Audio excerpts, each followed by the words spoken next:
Hello, everyone. Welcome to Mind Blowing Health and Wellness with Violet, Pat Chat Edition. I'm Violet. And I'm Pat. We make these videos because Patrick finds videos and articles online that we find interesting, and we want to go through them because we think that if you find this kind of information could lead you astray, or sometimes lead you in a good direction, as was last week's situation. Yeah. So today we're talking about another topic that I have no idea about. Yeah. So I'm going to let Patrick start talking now.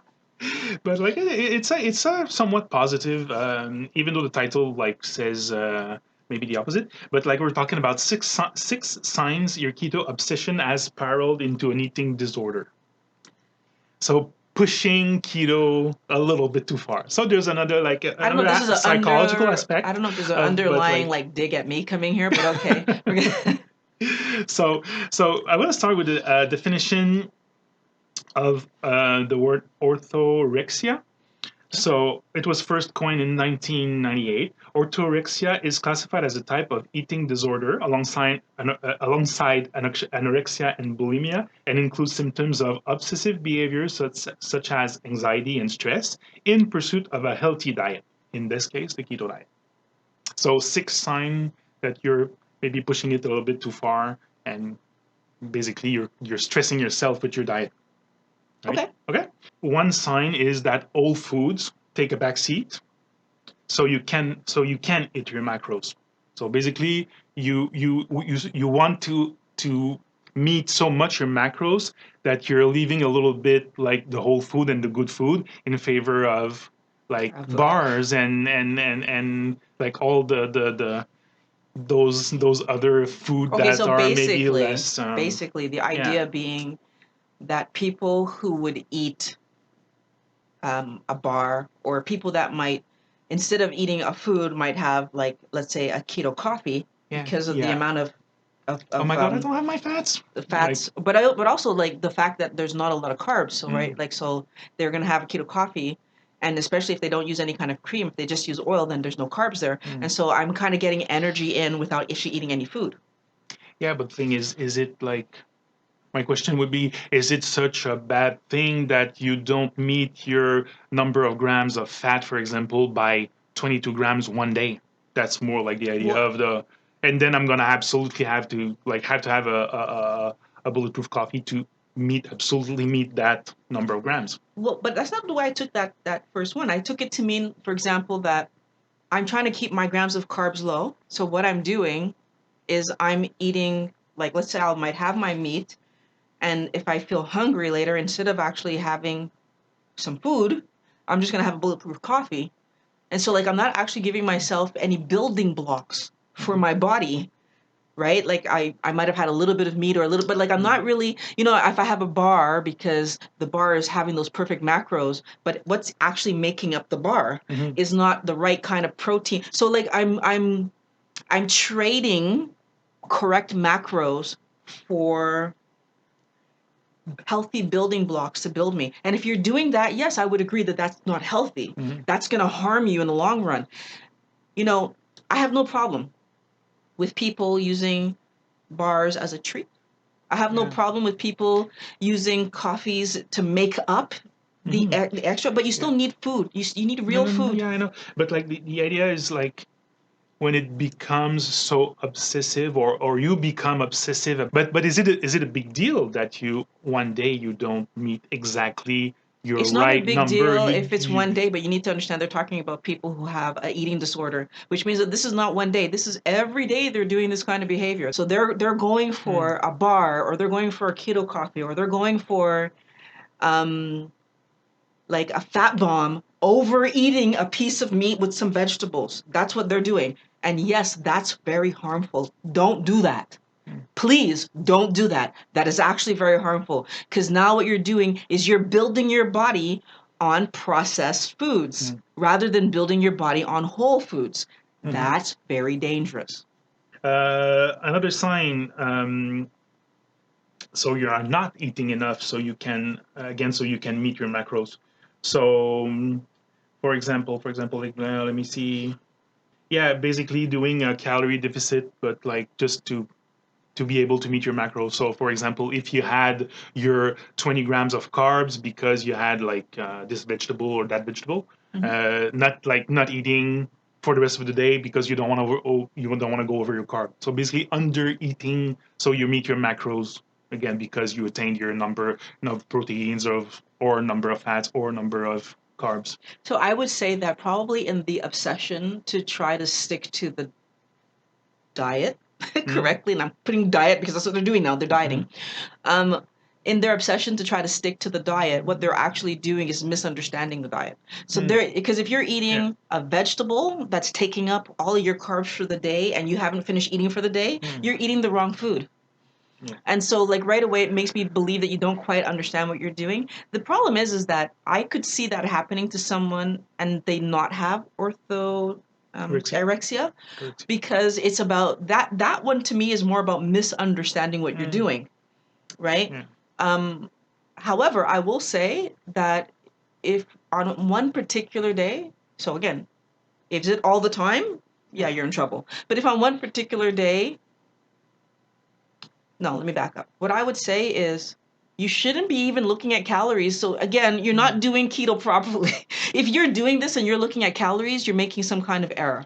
Keto is not about calories. Keto is about carbohydrate number being under 20 grams of carbs per day, period. How much fat you eat and how much protein you eat is a pivot. It's not a goal. Usually, if you're eating normally and eating to satiation, not to fullness, not to not full enough, to satiation, where I eat and then I feel okay, the amount of protein and fat that you eat is going to be moderate. And you don't need to count the calories in that story. Your body does not understand calories.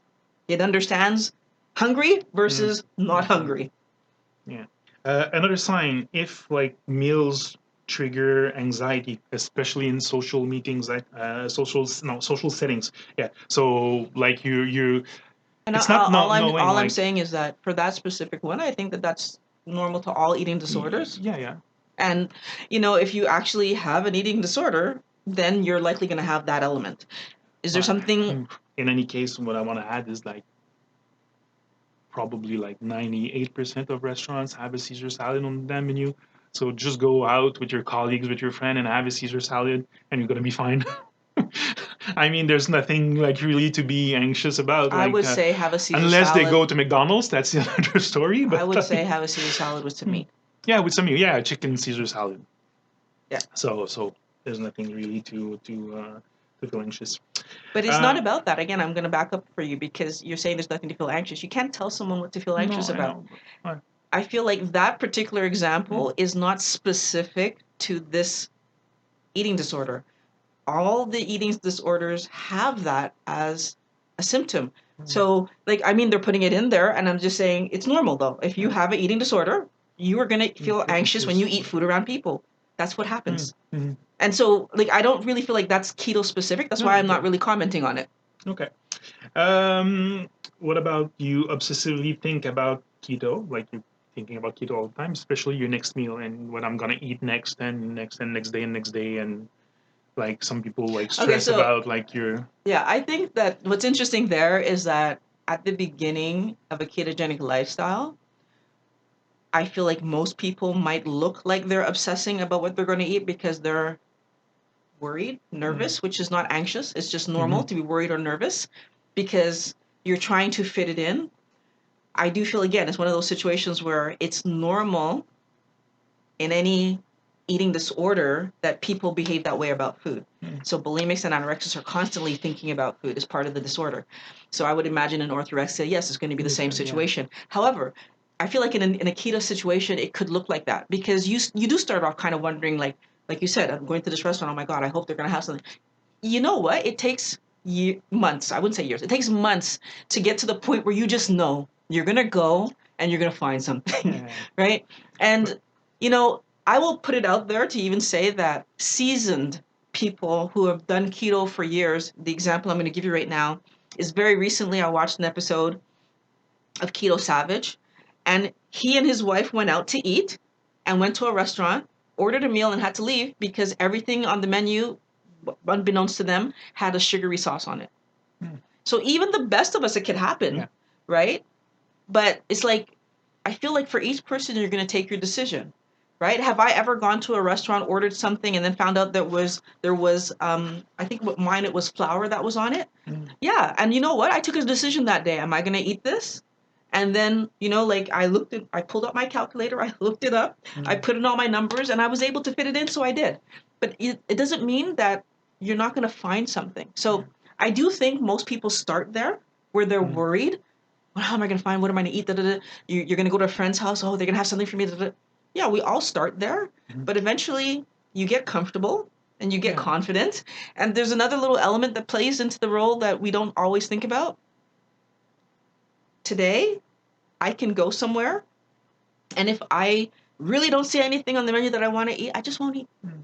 Right? I do have that ability today that I can just skip a meal. Right? And I feel like so, and that might come up later as one of the things, but but I'm just saying that I do see where in the beginning it could look like that. It could look like that. It doesn't necessarily mean automatically that that's an eating disorder, and I would really encourage the other psychologists out there to really be cautious about calling that initial worry like calling that anxious, Yeah. because most people have it.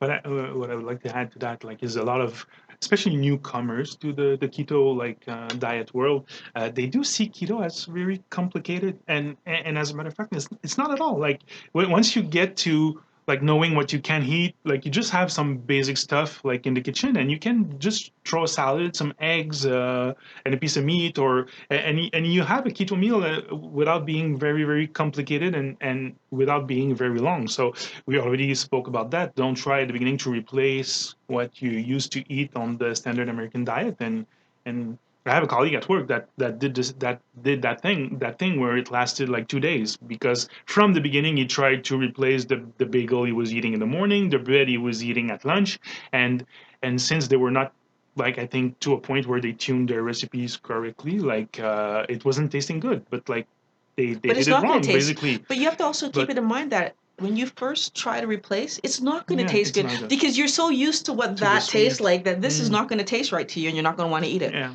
Right? And I feel like that's the So other part of the story is like if you're used to eating bagels from the corner specialty shop, and then you make a keto bagel, it's not going to it's gonna taste. taste the same, No, of even course. bread doesn't taste the same. Like I am a year and a half away from, more than that probably, because I don't really like bread that much, but I'm about a year and a half away from the last time I had store-bought bread. And every time I have any kind of keto bread, I still know it doesn't taste right. And I'm a year and a half away from the last time I ate real bread. Because why? Because my brain, my memory is good, and I know what real bread's supposed to taste like. It's part of the reason that I don't chase keto snacks, and I don't chase like, because I know, I still remember what those things taste like. So me eating, whatever else, anything that else you could replace, a keto cracker, a keto, I'm going to taste it and I know it's not going to taste right. So I don't bother. But the people who do, they become disappointed. Okay, and last sign. Yeah, I think I might be a little Ready? bit guilty. Eh? Read the last one already? Yeah, Huh? yeah, yeah. But there's more to the article after, like Okay. how to do like. But we'll Okay, come last to that. sign. So last sign, you might be a little bit guilty of that, but like not that much. But you silently judge other for eating carbs. So like in like you find that people are not like right eating carbs. Like you're judging people basically because they eat carbs. So if you I come do to think, that, I like think you in the beginning, it start to be okay, I think in the beginning, again, it's normal that people would do that. So I do think that most of us want everyone around us to be healthy. And so we kind of judge them because we want them to do better. But you're right. It's like it could come across like you're just so afraid to eat that thing that you're judging them as wrong. Which is, again, when you look at anorexics, because they're one of the ones that tend to do that behavior, like they're disgusted by people eating, and like they can have that kind of an attitude. okay. But it's not the same thing, because they're disgusted because they think that everything you eat is going to make you fat. I think that most people in a ketogenic lifestyle are just worried that people who eat carbs are not going to live the life that they could be living, especially when it's a family member. You want them to live forever, right? So it's hard for you to watch them eating stuff that is going to harm them in the long run. So if you're doing it in the sense that you're obsessively watching people and saying, oh, you shouldn't eat that, you should, it kind of, I mean, we're getting to that keto police kind of situation. If you're doing that, I really feel like, yeah, that might be going too far. My suggestion is that people should take a internal thermometer. Why am I frustrated by that? Because if it's because you love the person, rather than judging them for how they're eating, you should just try to be the good example. And you know what? They're going to see you eating the way you're eating. They're going to see long term that you keep with it and you're still doing it and you're happy and healthy. And eventually they might come on board. But yeah, I can understand why that they would say that that might be a sign of orthorexia, because it is something that for sure you see anorexics do, and it's not a great way to interact in the world. Okay. So the following of the article is like, so does all this mean that keto is a bad idea? So of course not. Like, so basically, I'm gonna read it. So what do I have a problem with though is how the ketogenic diet is often done today, and we have like bad examples, and we already talked about like the Well, eggs how are they saying it's being done today? So yeah, we're gonna come to that in a second. So no, no, no, no, no, no, no. Okay, and this one you'll like, because like, so no matter how we choose to eat, we have to make sure we really have like nailed the why and the how. I think you in your video you always like, you often speak about the why and the how. So why you're doing it and how you're doing it are two really key factors of the keto diet. 100%. I think that your reason for changing your way of eating is going to determine the longevity of whatever you're doing. So people who want to lose weight, and if that's your only reason, the longevity of what you're doing might not be stable, because as soon as I hit my weight, I have no longer a reason to eat the way that I'm eating. So unless along the way of losing the weight, I learn to love this, I'm not going to continue. And what's interesting about keto is that if I'm doing keto in the way that I'm using a lot of those replacement foods, the chance that I actually learn to love what I'm doing is not very high, right? Because like I said, one, if I'm eating those replacement foods, that means I'm still chasing standard American diet. But two, those replacement foods don't taste as good as the real thing, and I'm still going to be kind of craving that real thing. And at some point, I might give in and eat that real thing. Yeah, listen to how she's good. So basically, the next paragraph starts with, jumping into a new diet when you have an unhealthy relationship with your food or your body is not a good idea. So Of course not. this is I agree. just what you said. I'm not sure if like the other is a doctor or psychologist or both, but like they didn't say, but like, as like the other always says, like, you can't heal a body you hate. So I agree with that. I'm always telling people, when you're starting, like when people tell me that they want to lose weight, my first thing is always, you need to like where you are right now so that you can improve on it. But if I don't like the body that I'm in, how can I improve it? Every time I look in the mirror, all I'm going to be trying to do is to get away from that.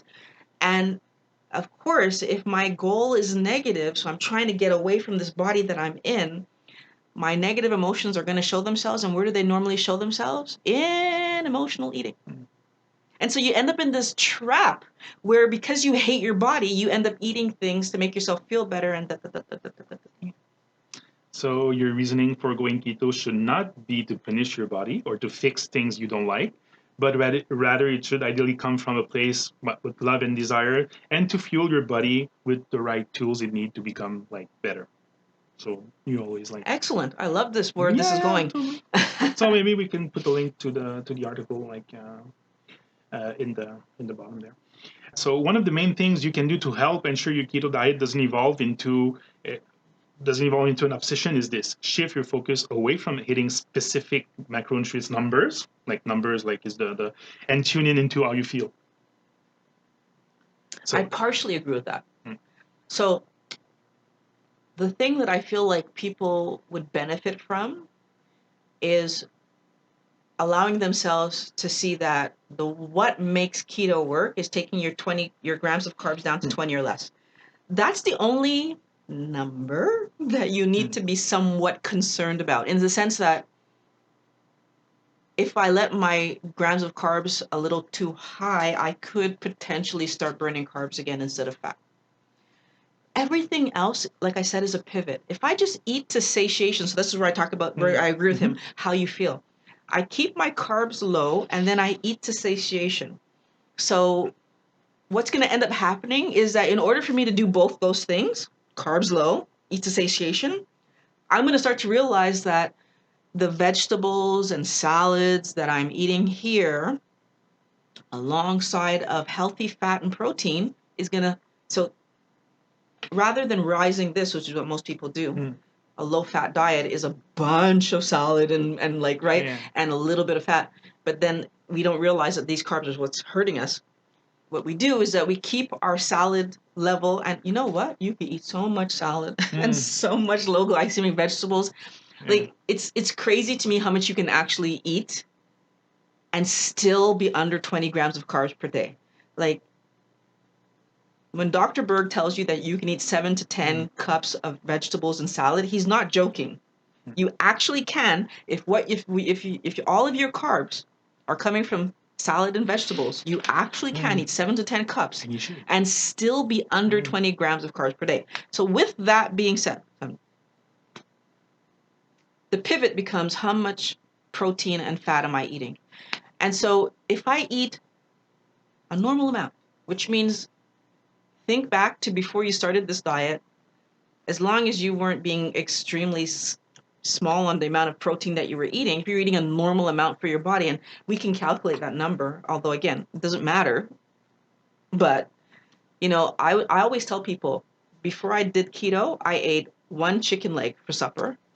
And after doing keto, I eat 1 chicken leg for supper, the thigh and the leg. I did that before keto. I do that after keto. Before I was eating keto, I ate, for example, 1 pork chop, approximately 5 to 7 ounces. And after keto, 1 pork chop, approximately 5 to 7 ounces. Like none of the meats changed. The only thing that changed, I'm allowing myself to eat the fat that was on that pork chop. I'm allowing myself to eat the skin or the fat that was on the chicken. That's the only thing that changed. Like the size of the portion didn't change. So I feel like the thing that I'm trying to help people to understand is that if you pay attention to your carb number, that's one number. Not how much you weigh on the scale, not not like not getting exactly the number of grams of fat. Not the exact, and not even getting the exact number of grams of carbs. If it's 20 or less, you are fine. If today I got 5, and that's all I was hungry to eat, that's fine. If today I got 19, that's fine. If one day I'm at 22, it's not going to be the end of the world, right? It's really about over time making sure that I'm aiming for 20 or less, right? And the more that you do it, the easier it becomes, and the less you have to weigh everything once you know your serving sizes. But I do agree with him that if you are more paying attention to, and now I'm not hungry anymore, not I'm full, I stop eating when I'm not hungry anymore. So if I eat to satiation rather than fullness, everything's gonna be fine. Okay, in conclusion, a quick how-to, like 7, 8 points. You can comment, and you can comment. How to do keto? How to do keto? Like, so basically, eat real food. I absolutely agree. Like no bars, or try to avoid the bars and all the processed stuff. Real food, no matter what diet you're doing. If you're doing paleo, if you're doing keto, if you're doing low carb, if you're doing vegetarian, eat real food. God damn it. Yeah. Don't fear the vegetables. We just like talk. Don't what? Don't fear the vegetables. We just talk. Yeah, just low glycemic vegetables. Keep your carbs low. Absolutely, 20 grams or less. Healthy fats high, and healthy is important here. Like the fats from the meat, the good oils. Disagree. It should healthy be the fats, most of your it still should be the most of your daily intake. Healthy fats, moderate, not high, moderate. Okay. If you add extra fat, you will end up gaining weight. Healthy fats, moderate. Yeah. Eat when you're hungry. Yes. Stop when you're satiated. And stop when you're satiated. Hey, not too much. Oh, okay. Was that the last one? Yeah. Yeah. So that's all I got. Perfect. So you know what? Actually, I enjoyed that article. Yeah, I enjoyed that article. I think that it's interesting to look at eating disorder and look at keto and see, like, are there possible ways that we might fall into that.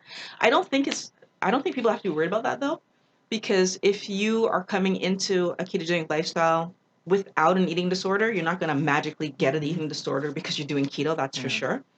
The thing that I will say though is that if you do have tendencies towards eating disorders, then you want to be careful for some of the things that this author is talking about, because then that could become an issue for you.